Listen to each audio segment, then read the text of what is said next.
वज़ीर-ए-आज़म नरेंद्र मोदी और बीजेपी लीडरों का इल्ज़ाम है कि कांग्रेस पार्टी की गारंटियों की वजह से मुल्क का खजाना लुटाया जा रहा है और कांग्रेस हुकूमत अवाम के टैक्स को खाली कर रही है।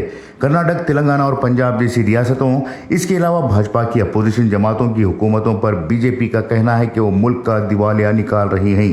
रोटी, कपड़ा और मकान लोगों की बुनियादी ज़रूरत है। भारत की आबादी इस वक्त 141 करोड़ है। वर्ल्ड बैंक के मुताबिक यहाँ 11.2% यानी 20 करोड़ से ज़्यादा लोग गुर्बत के निशान से नीचे हैं। इन लोगों की गुर्बत दूर करने की जिम्मेदारी हुकूमतों की होती है।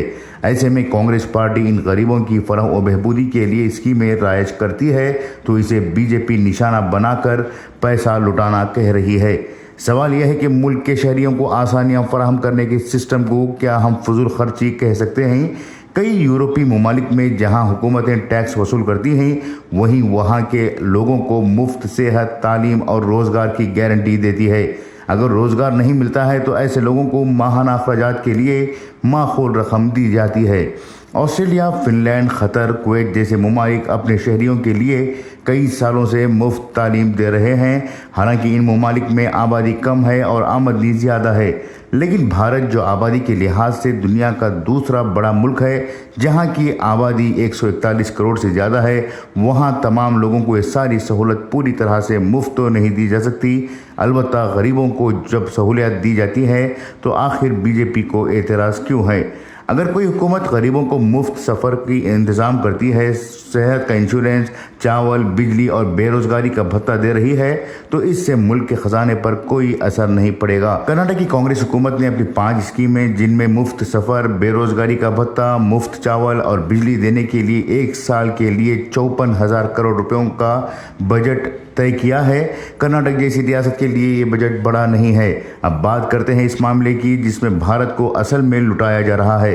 वज़ीर-ए-आज़म नरेंद्र मोदी की हुकूमत को इख्तिदार में आए हुए 10 साल का अरसा बीत चुका है। इस दौरान मोदी ने स्विस बैंकों से भले ही ब्लैक मनी वापस नहीं लाई है, लेकिन मुल्क का जो वाइट मनी था इसे बड़े बड़े कारपोरेट कंपनियों को खर्च के तौर पर देकर मुल्क का ख़जाना ज़रूर खाली किया है। अगर उन्होंने खर्च देकर वापस लिया होता तो ये मुल्क की तरक्की के लिए अच्छी बात हो सकती थी, लेकिन मोदी हुकूमत ने पिछले 10 सालों में 16 लाख करोड़ रुपयों का कर्जा माफ़ करते हुए मुल्क के 16 लाख करोड़ रुपयों को कारपोरेट कंपनियों पर लुटाए हैं। जी हाँ, 16 लाख करोड़ रुपए मामूली रकम नहीं होती और ना ही 16 लाख करोड़ रुपए वापस मिलने के कभी इम्कानात हैं। बीजेपी हुकूमत ने अदानी, अंबानी, मेहुल चोकसी, विजय मल्ल्या, नीरव मोदी समेत ऐसे कारपोरेट कंपनियों के मालिकान का 16 लाख करोड़ रुपयों का कर्ज माफ़ कर दिया है। बावजूद इसके तमाम लोग भारत के सबसे मालदार लोगों में शुमार होते हैं। लोग खुद इस बात को डिसाइड करें कि अगर कर्नाटक की हुकूमत अपनी अवाम की सहूलत के लिए 54,000 करोड़ रुपए गारंटी स्कीम्स पर खर्च करती है और मोदी हुकूमत अपने दोस्तों के 16 लाख करोड़ रुपयों का कर्ज माफ़ करती है, तो इसमें कौन पैसे लुटा रहा है और कौन किसका भला कर रहा है?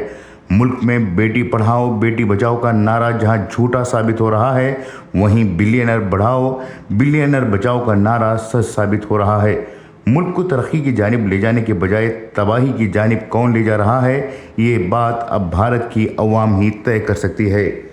खुसूसी पेशकश के लिए मुदस्सिर अहमद, इनकलाब न्यूज़, बेंगलुरु।